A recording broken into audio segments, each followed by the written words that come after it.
Hi monsters and monster enthusiasts, and welcome to the channel. In today's video I want to answer one of the questions I see the most asked by artists.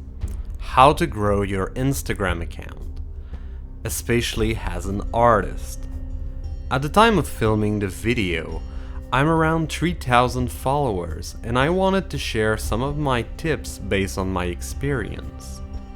I started only with my cosplay makeups, but then it evolved mostly in 2021 when I started to also post pictures of my drawings on my Instagram. Some of the tips are general, but some are a little more specific about posting art pieces. Before we start, just a quick reminder, you can give a like and subscribe to the channel for more art-related tutorials. You can follow me on Instagram to see pictures of my makeups and my drawings, and you can find the link in the description.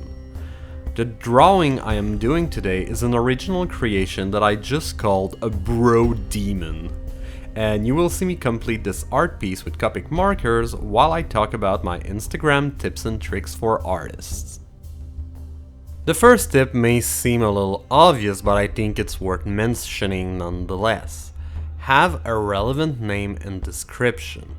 Be aware that having the name of your medium in your name can be limiting. I used to go under the name of Mighty J Cosplay because at the time I was only posting about cosplay and mostly about my cosplay makeups. But then when I started to post my drawing, my name felt awkward. So that's why I changed to Monster J Art. Don't worry too much about it. I mean, you can change your name later, but ideally you don't want to change your name, or at least you don't want to change it too often. Describe your style or inspiration in your description. Try to be more professional and see it as your personal brand. You can get more personal in some of your posts or your stories, but try to keep it more professional in your description and keep it focused on your art. If you don't know what to say in your description, try to say what people that would follow you would expect. What type of post are you posting? What type of content are you producing? Having a good name and a good description may sound obvious, but think about it as the first impression that you will give to people that find your page. It will be on that impression that they will decide to follow you. So that is the first tip about how to grow your Instagram. So now let's start talking about the more technical stuff. How to use hashtags. So first, you should use around 25 hashtags of various number of publication. What I mean by that is when you click on an hashtag, when you search it, you will see the number of posts related to this hashtag. Hashtag with a lot of publication will expose your post to many people, but for a short period of time before it gets buried under the newest post. When I'm talking about hashtag with a lot of publication, think about like over 1 million posts. Hashtag with a small number of publication would expose your post to less people, but for a longer period of time. And generally speaking, posting on hashtag with less than 1,000 posts is often useless. They are generally some obscure hashtag that people will not look for, and you don't want to use them and to take place in your 25 hashtag that you can use. Remember also that you cannot use more than 30 hashtags in one of your posts. Also, think of your hashtag before you post. Normally what I do is I already have all my hashtags listed before I start the process of publishing on Instagram. Vary your hashtags from post to post. You don't want to have a block of 25 hashtags that you use over and over again on all of your posts. What I try to do is that I split my hashtags into 3 groups of similar sizes, basically a third each. The first one is the generic hashtag that are directly linked to my style or medium and that have a lot of posts. So for all the hashtags, I will give example of the type of hashtags that I use when I post on Instagram. So for makeup, those generic hashtags are things like hashtag makeup, hashtag face paint, hashtag body paint, stuff like that. For my drawings with markers, I will use things like hashtag Copic drawing, hashtag fantasy art, hashtag horror, things like that. Then for the second group, I love to use less generic hashtag below 1 million posts, but that are related more specifically to my medium or style. And I try to make 3 group of those and to rotate them. So here's some examples. With makeup, I can use things like hashtag fantasy makeup, hashtag crazy makeup, hashtag Canadian MUA or Canadian makeup artist. With markers, I can use stuff like hashtag dark fantasy art, hashtag horror drawing, hashtag creepy art, and sometimes you can also look for variation around another hashtag, like different spellings. The best example is like with hashtag SFX makeup. I can use obviously hashtag SFX makeup, hashtag FX makeup, hashtag special effects makeup. So sometimes also you have hashtag with an S at the end, without an S for plural or singular. You can work to find hashtags like those. So what I'll do is the first group, I will always post it and I will rotate between those 3 groups of less popular hashtag for each of my posts. The last group of hashtag are more specifically related to the art piece you are posting, like what is your subject matter. So some example, like with a skull, no matter if it's a drawing or a makeup, I will use things like hashtag skull art, hashtag skull makeup, hashtag skull drawing, things like that. Generally, you can look on those hashtags, let's say hashtag skull, and sometimes if I lack inspiration, I will look at some of the posts that are on one of the most relevant or obvious hashtag and look what some other people will use for hashtag to relate to their art piece. Another example, if I post something related to Zelda, I can use like hashtag Zelda fan art, hashtag The Legend of Zelda, hashtag TLOZ, which stands for The Legend of Zelda, and hashtag Zelda OOT, which is for the shorter way to say Zelda Ocarina of Time. So yes, you do have to look for a group of hashtags that is really more specific to your subject matter, and if you lack inspiration, take one of the hashtag that is the most generic and look at what type of hashtags other people will use for something similar.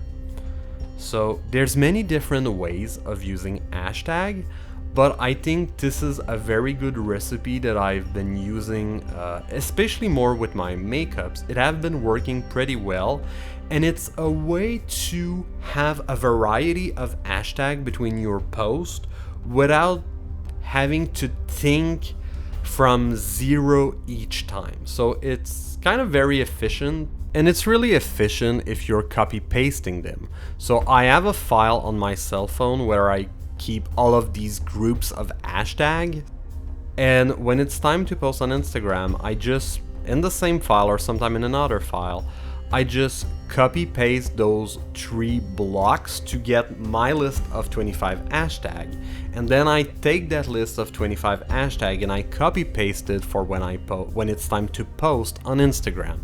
So yeah, thinking of your hashtag beforehand and having that way of being more modular so that you can have original hashtag and a different set of hashtag on each of your posts without having to reinvent the wheel is super efficient and gave me good result.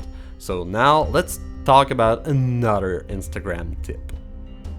Now let's talk about one of the ugly facts that most people don't want to hear about. This is one of the hard truths that most people don't want to hear, but you have to interact with other people in order to grow.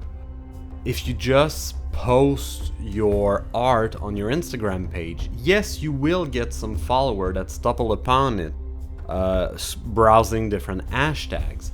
But one of the main way that people may look at your page is if you interact with them, they get a notification that you liked or comment, and then they may take a look at your page. So you have to interact. When you do, show your interest in their post and avoid showing that you expect something from them, like them following you back.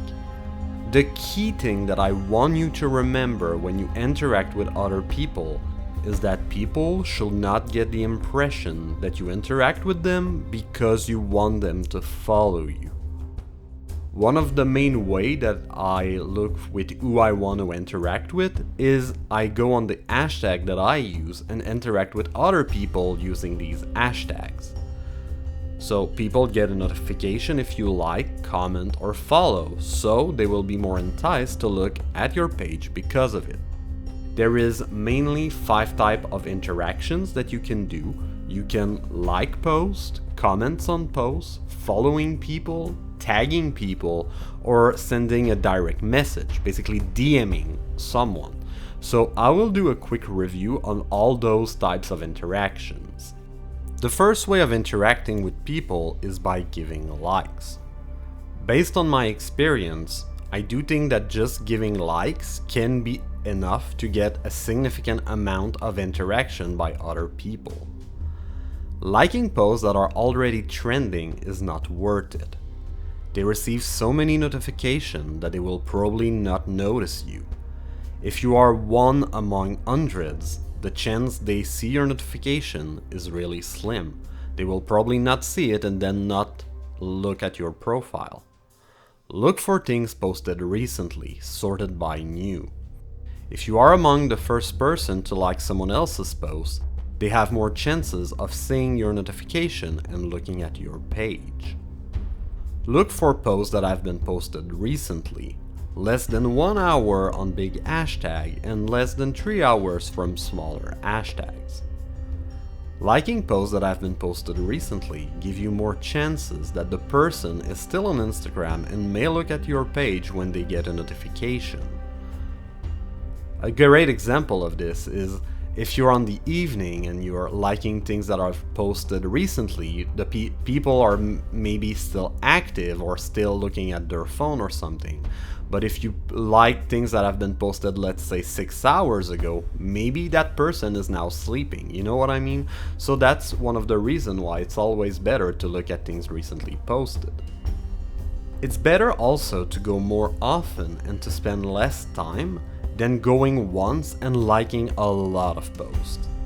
It's also better to like posts published recently on many different hashtags than to try to like many posts published in one hashtag. At a certain moment, I tried liking almost all the posts published on a certain hashtag, like going there many times during the day and liking posts until I stumbled upon posts that I already liked. I noticed that for the time spent, and believe me, it was still requiring a lot of time to do it, I was not really getting that many interactions. So it doesn't have to be long.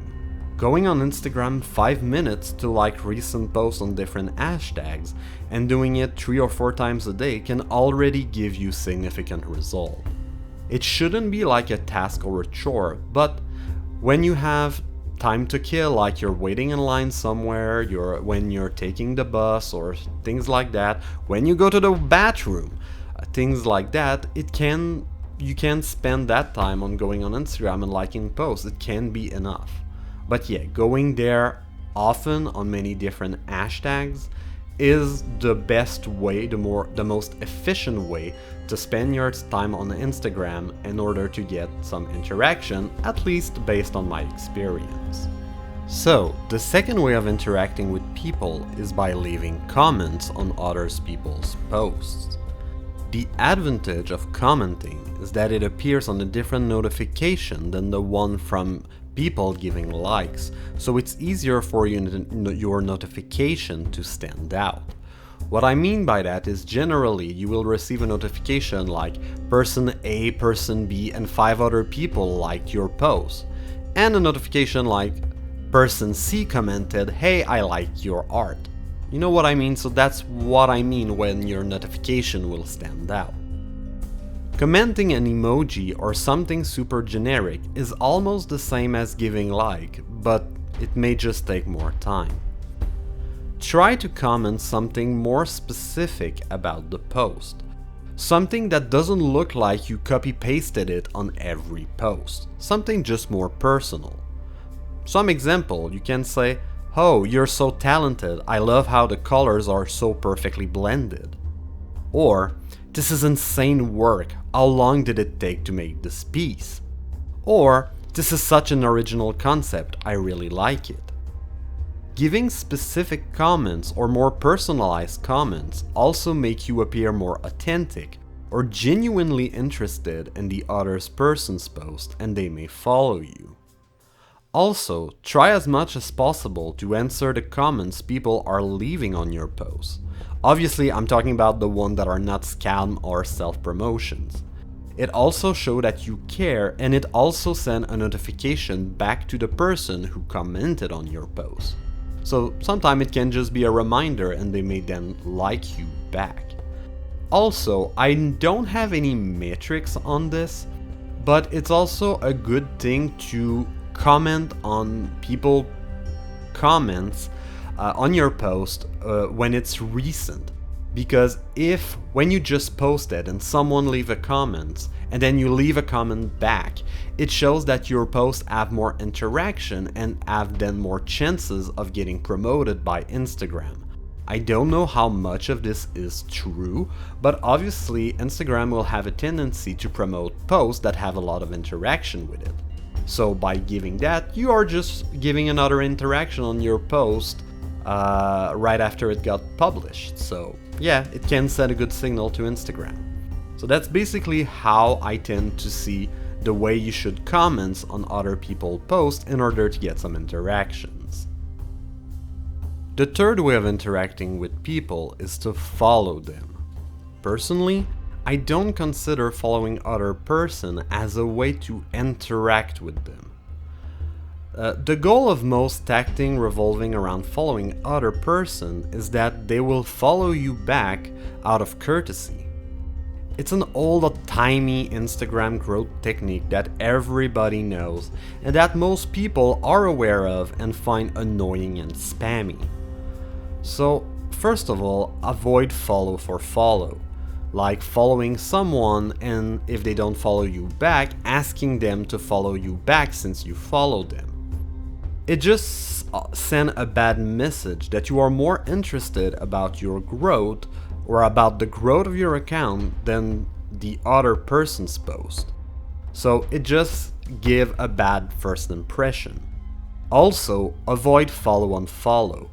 It just bothers people, it takes time and gives no significant result. What I mean by follow and follow is that you follow someone, then you expect they will follow you back, and then maybe 1 week or sometime even less, you then unfollow them so you gained 1 follower. It's not really working. People are tired of this, they see that their number of followers is fluctuating and it's mostly because of follow and follow tactics. Also, more and more people track people unfollowing them and they may unfollow you back. So yes, they may have followed you back, but if you unfollow them, they may unfollow you back. Genuinely, follow people because you like what they post, not because you expect them to follow you. Follow people because you want to see their post in your feed. Also, it's not really that significant of an advice, but I do think that above a certain point, let's say like at 200 followers, try to have more followers than accounts that you follow. If you follow too many accounts, sometimes people will assume that you do follow for follow. Like if you have 200 people following you, but you are following 1,000 people, then people will just assume that you're following everybody because you want them to follow you back, and they know that if you follow them, you will almost never see their post because it will get buried amongst the other thousands of people you're following. So I do think that having a ratio of the amount of people that you follow versus the amount of people following you, having more people following you than people you follow, can at least give a better impression of people looking at your page.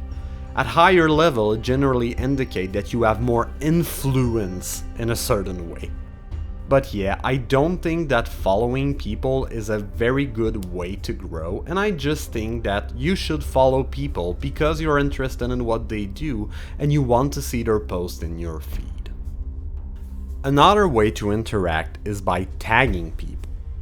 This one is a little bit tricky. It can be good to do it with brands, but do it only as necessary with people. You can do it with brands of supply that you use for your art. It's really common in the makeup community. Just don't expect brands to interact with you back though. For my experience, normally whenever I do a makeup look, I tend to do 3 posts of that look, and on the second post, in the description, I tag all of the brands of the product that I use to recreate the look. On probably over 150 looks, it only happened once that one of the brands that I tagged left a like on my post. So yeah, don't necessarily expect that they will interact with you or like your post or follow you back. It is pretty rare. But this practice, it's really common in the beauty community.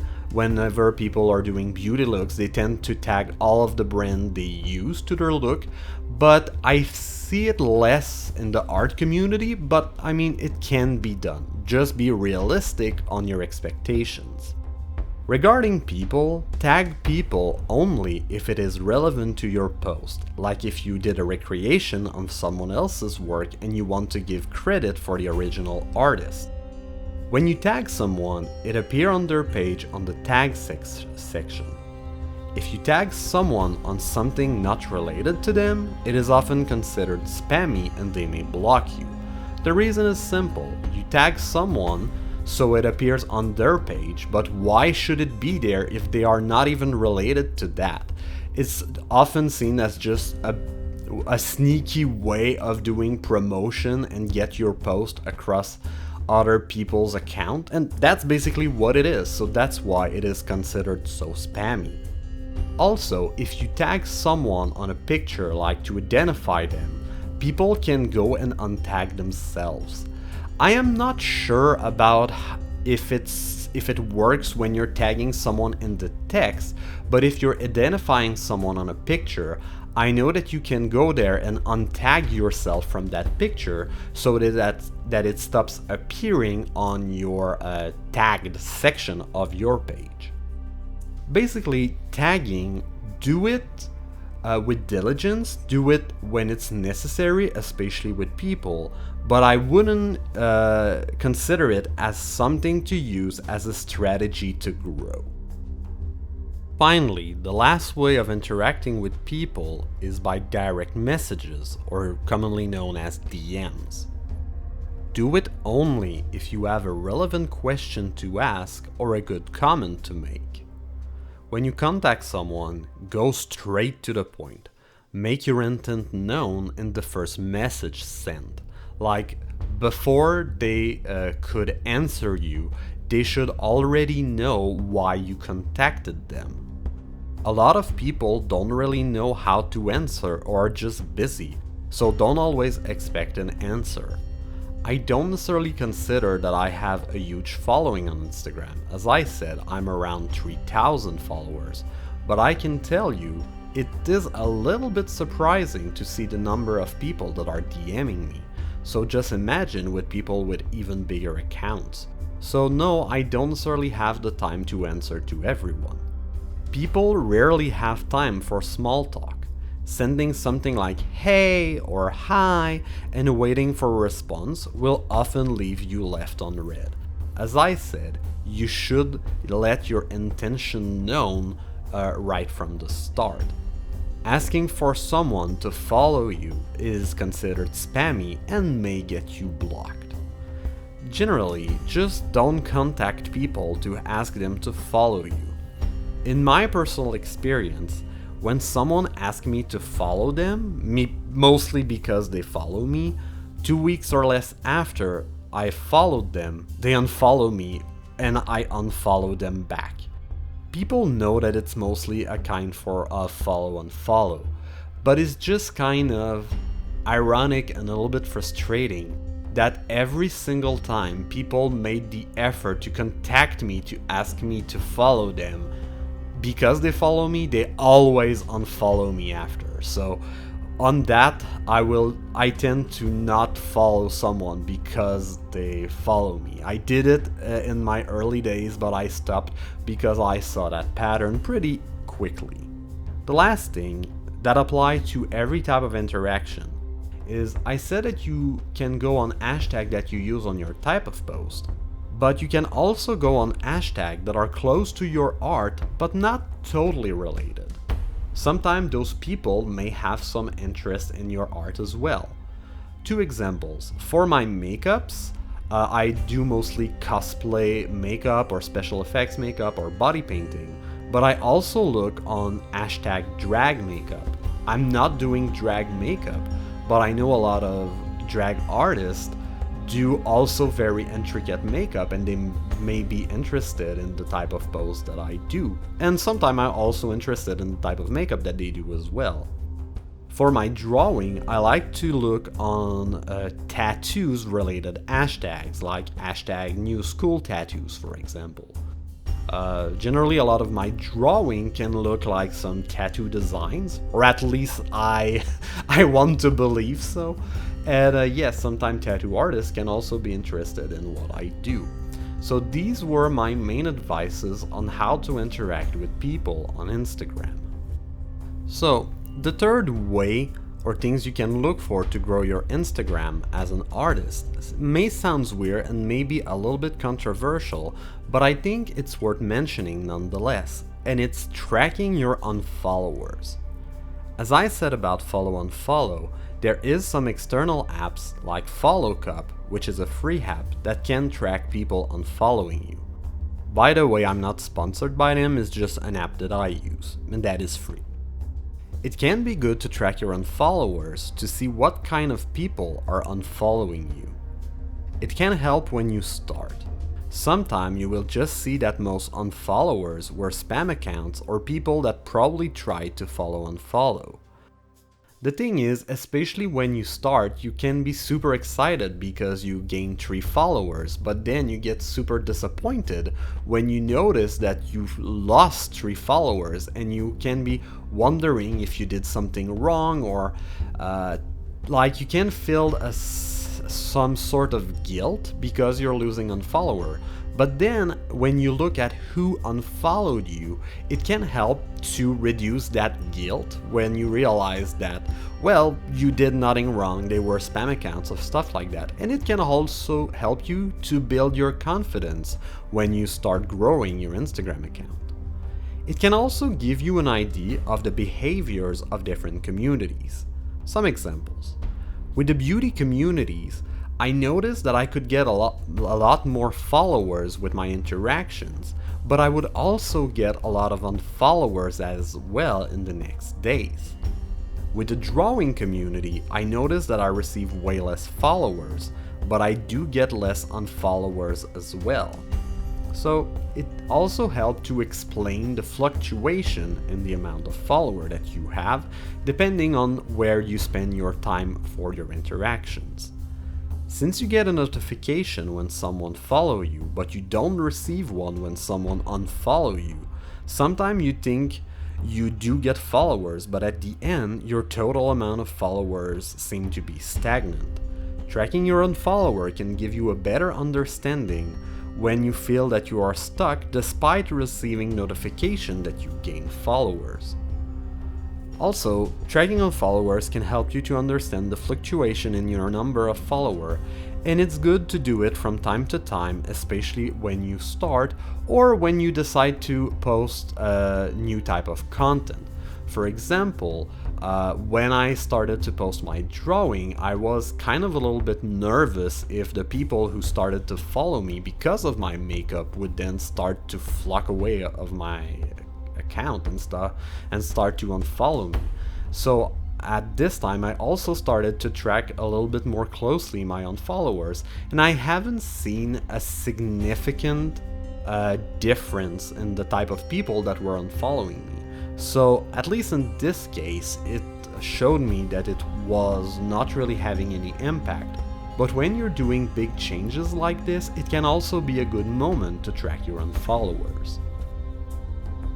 Another thing to consider when you want to grow your Instagram as an artist is to have a theme or a brand image.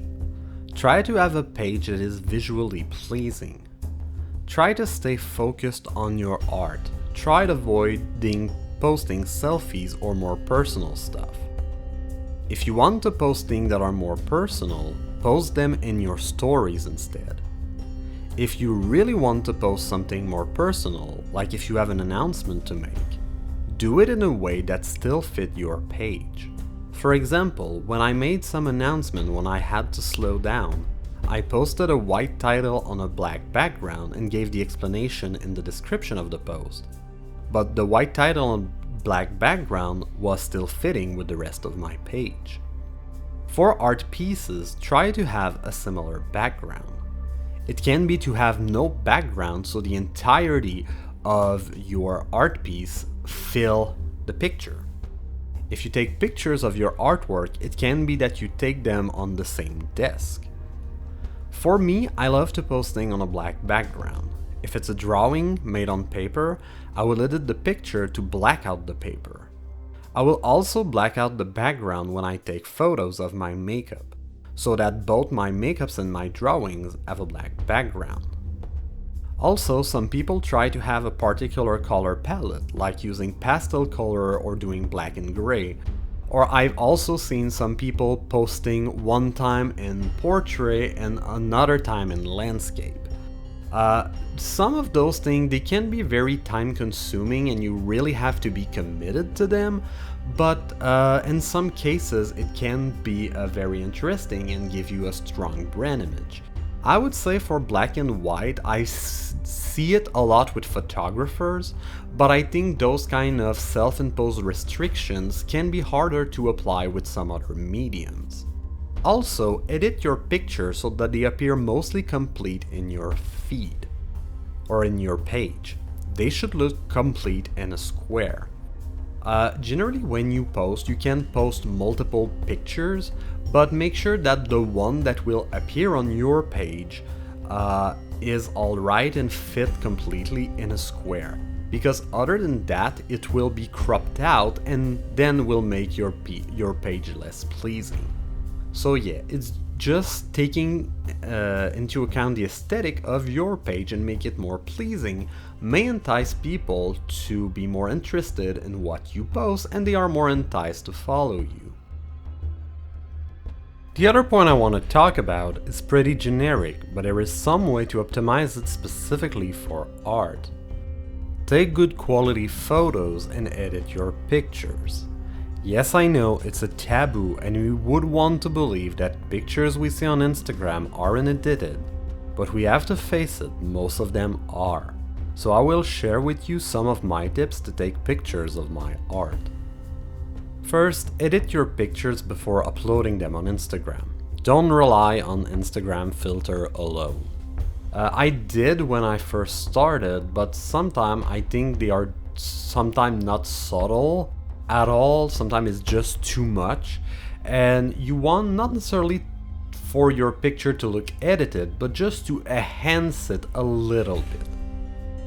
It is better to take the time to take good pictures with a proper setup than trying to correct things while editing. Because yes, editing can do a lot of things, but you will realize that sometimes It's better to take 5 minutes to have a good setup than trying to spend 30 minutes to correct something that look really just stupid and annoying. So it will be more efficient that way. Taking pictures with a cell phone can be enough. In fact, on my Instagram, pretty much all the pictures you see have been taken with my cell phone. It's not the most important factor. To my point of view, the most important factor is lighting. For my taste, I prefer to have many different sources of light of low intensity. So basically what I use, I have a lot of lamps that I got like at the office supply store, a place like Staples. And I use lamps with a 40-watt light bulb. Too much light can reflect on the surface and look white. It's especially true with my makeup if I have highlighter or metallic eyeshadow on, but it can also be true with some art piece, especially if you're using like waxed-based coloring pencil or something like that. Sometimes it can reflect light and look white if the light is too intense. A ring light can also be good for art too. It's not only for taking selfies. You can set the ring light above your art and take pictures through the hole of the ring light. Be also aware of the temperature or the tint of the light bulbs, especially when you buy them, because I can tell you I made that mistake when I started to take pictures of my drawing, and I had light bulbs with different temperatures, and it was a nightmare to edit after. So generally when you're buying light bulb, you will see that there's two colors or shades of white that you may find. The most common ones are soft white, which is a warm white with orange undertones, and you have daylight, which is generally a cold white with blue undertones. Personally, I prefer to use daylight, the cold one with with blue undertones. But the important thing is that you should aim to have all your light bulbs with the same temperature. Other than that, some lights can have an adjustable temperature. That's something I have with my ring light. You have a setting to change the temperature on. For the software, I do most of my editing on my cell phone with Snapseed. Especially with my makeup, it's all done in Snapseed.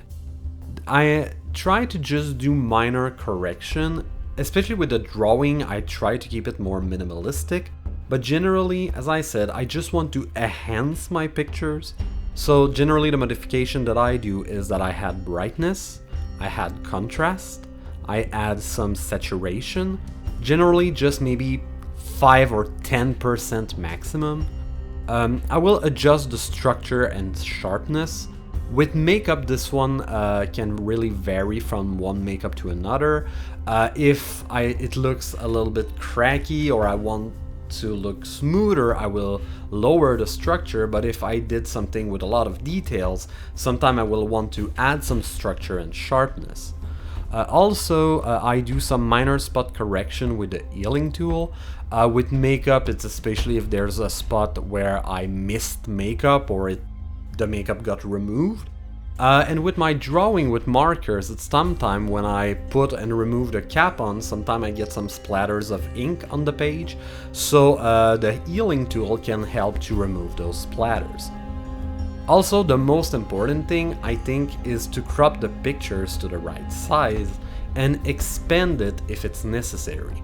So that's one of the reasons why I love to have a black background, because if I have to reshape the size of the picture and I have to expand it, it's really easy to do when it's only black or only white. Generally, the preferred size is 1080 by 1350 or a 4:5 ratio, but other than that, if you really want to be safe, do it with a square shape like 1080 by 1080, so you will be sure that it will fit properly in your page. Also, for editing, add your handles and some watermarks.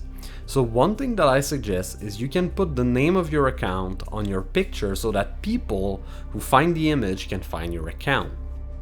Because Sometimes people will stumble upon your art on Google Image, or sometimes it will be shared by someone else.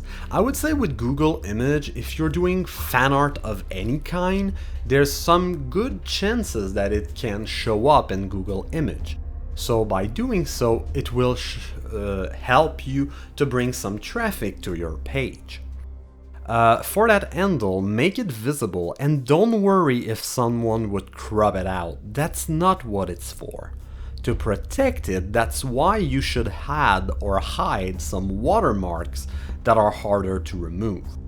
For the watermarks, I have to say with makeup I tend not to add watermarks because I kind of feel that my face acts as a watermark. But I do add some watermarks for my drawings. So for me, what I do is I had the watermarks using paint.net, which is a free software. Yet again, not sponsored, just a free software that I use. Basically what I do is for the color of the text of the watermark, I take the color of the background, I put the transparency at around 25% or 60 points on 255, and I raise the value of the color a little bit. Personally, I try to hide the watermark at some dark places in your picture.